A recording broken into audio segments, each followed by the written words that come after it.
కేవలం మన ట్రైబల్ ప్రాంతాల్లో మన ప్రజలకు మంచి జరగాలని చెప్పి ఆరాటంతో తీసుకురావడం జరిగింది. కురుపంలో ట్రైబల్ ఇంజనీరింగ్ కాలేజ్, సాలూరులో ట్రైబల్ యూనివర్సిటీ. కేవలం మన గిరిజనులు బాగుపడాలి, గిరిజనులు చదువుల్లో మిగతా వారికన్నా కూడా ఇంకా గొప్పగా అడుగులు వేయాలి అన్న ఆరాటం ఎక్కడన్నా కనిపించింది అని అంటే అది ఒక్క వైఎస్ఆర్సీపీ ప్రభుత్వ హయాంలో మాత్రమే కనిపించింది కూడా గర్వంగా చెప్పగలదు. ఎప్పుడు చూడని విధంగా ఐటీడీఏ పరిధిలో మల్టీ స్పెషాలిటీ హాస్పిటల్స్, సీతంపేట అయితేనేమి, పార్వతీపురం అయితేనేమి, రొంపచోడవరం అయితేనేమి, బుట్టాయిగూడెం అయితేనేమి, దోర్నాల్లో అయితేనేమి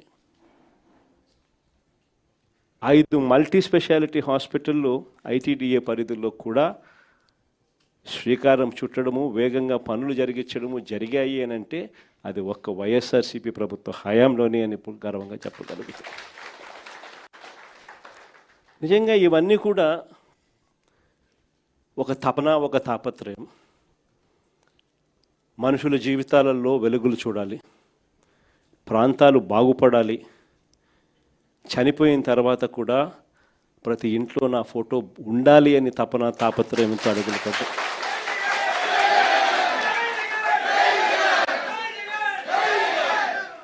కానీ ఈ 2 సంవత్సరాలు చంద్రబాబు నాయుడు గారి పాలన కూడా చూసాం.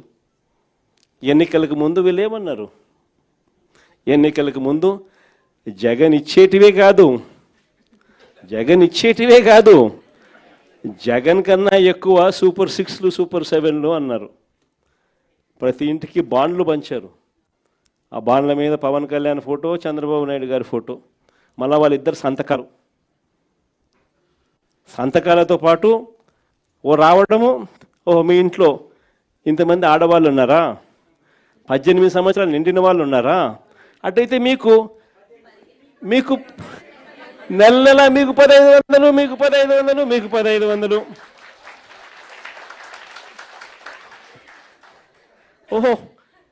ఓహో మీ ఇంట్లో 50 ఏళ్ళు నిండిన వాళ్ళు కూడా ఉన్నారా? 50 ఏళ్ళు నిండిన వాళ్ళు కూడా మీ ఇంట్లో ఉన్నారా? అయితే మీకు 48,000, మీకు 48,000, మీకు 48,000, నెల మీకు 4,000. అంతేనా? అయ్యో, మీ ఇంట్లో 18 ఏళ్ళు నిండిన పిల్లాడు ఉన్నాడా? 19 ఏళ్ళు నిండిన పిల్లాడు ఉన్నాడా? 20 ఏళ్ళు నిండిన పిల్లాడు ఉన్నాడా? ఉంటే నీకు 36,000. అంతటితో ఆగదు. మీకు ROFR పట్టాలు ఉన్నాయా? మీరు రైతులా? అయితే నీకు 26,000. ఇలా మనం ఏమన్నా చేసేదానికన్నా కూడా 3 ఎక్కువ. ఈ మాదిరిగా ప్రతి ఇంటికి కూడా వెళ్ళి బాండ్ల రూపంలో బాండ్లు పెట్టి వాళ్ళ మేనిఫెస్టో చూపించి ఈ మాదిరిగా ఒక పద్ధతి ప్రకారం ఎన్నికలు జరిగించారు మోసం చేస్తూ. ఎన్నికలు అయిపోయాయి, 2 సంవత్సరాలు అయిపోయింది. ఈ 2 సంవత్సరాల తర్వాత పరిస్థితి ఏమిటి అని చూస్తే ఈరోజు 18 ఏళ్ళు నిండిన ప్రతి అమ్మాయికి, ప్రతి అక్కకు, ప్రతి చెల్లెమ్మకు నెలకు 1,500 రూపాయలు చొప్పున, సంవత్సరానికి 18,000 చొప్పున, 2 ఏళ్ళకు ఇప్పటికే 36,000 బాకీ. పిల్లలందరికీ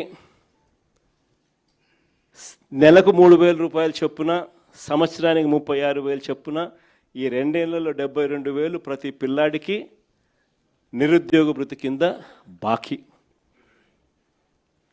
50 ఏళ్ళు నిండిన ప్రతి అక్క చెల్లెమ్మకు ఈ 2 ఏళ్లలో నెలకు 4,000 రూపాయలు చొప్పున, సంవత్సరానికి 48,000 లెక్కన ఈ 2 ఏళ్లలో 96,000 బాకీ. ఇక అమ్మఒడి గురించి నేను చెప్పాల్సిన పనుల. మొదటి సంవత్సరం ఎగరగొట్టేసినారు, రూపాయిలే. 2వ సంవత్సరం 20 లక్షల మంది పిల్లలకు ఎగరగొట్టేసినారు. మిగిలిన వాళ్లకు కొంతమందికి 9,000, కొంతమందికి 8,000, కొంతమందికి 10,000, కొంతమందికి మాత్రం 13,000. రైతు భరోసా గురించి 2 ఏళ్లలో ఇవ్వాల్సింది పిఎం కిసాన్ కాక 20,000 ఇస్తానని చెప్పి అప్పుడు చెప్పాడు. అన్నదాత సుఖీభవ అని పేరు పెట్టాడు. 2 ఏళ్లలో ఇవ్వాల్సింది 20,000, 20,000, 40,000 అన్నదాత సుఖీభవ కింద. 2 ఏళ్లకు కలిపి ఇచ్చింది కేవలం 14,000, బాకీ 26,000. ఇలా ప్రతి అడుగులోనూ కూడా గ్యాస్ సిలిండర్ల విషయంలో కూడా ఇప్పటికి గ్యాస్ సిలిండర్లు దాదాపుగా 2 ఏళ్ళకు కలిపి 6 సిలిండర్లు. ఇచ్చింది ఎంత అంటే 2, అది కూడా అందరికీ ఇచ్చింది లేదు. ఈ మాదిరిగా ప్రతి ఇంట్లో కూడా చంద్రబాబు నాయుడు గారికి, ఆ కూటమి ప్రభుత్వానికి ఎందుకు ఓటేసాము, జగన్ను ఎందుకు పోగొట్టుకున్నాము, వైఎస్ఆర్ కాంగ్రెస్ పార్టీని ఎందుకు పోగొట్టుకున్నాము అనే చర్చ ఈరోజు ప్రతి ఇంట్లో కూడా సాగుతూ ఉంది. అందుకే చెప్తా ఉన్నా, చూస్తా చూస్తా కన్ను మూసుకొని తెరిచేసరికి 2 ఏళ్ళు అయిపోయింది.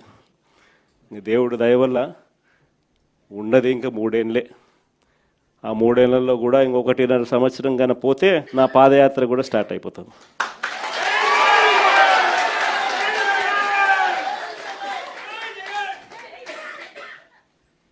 కాబట్టి కన్ను మూసుకొని కన్ను తెరిచేసరికి మన కళ్ళ ఎదుటే ఈ దుర్మార్గమైన పాలన కూడా త్వరలోనే ఎండ్ అయిపోయే పరిస్థితి కూడా త్వరలోనే వస్తుంది.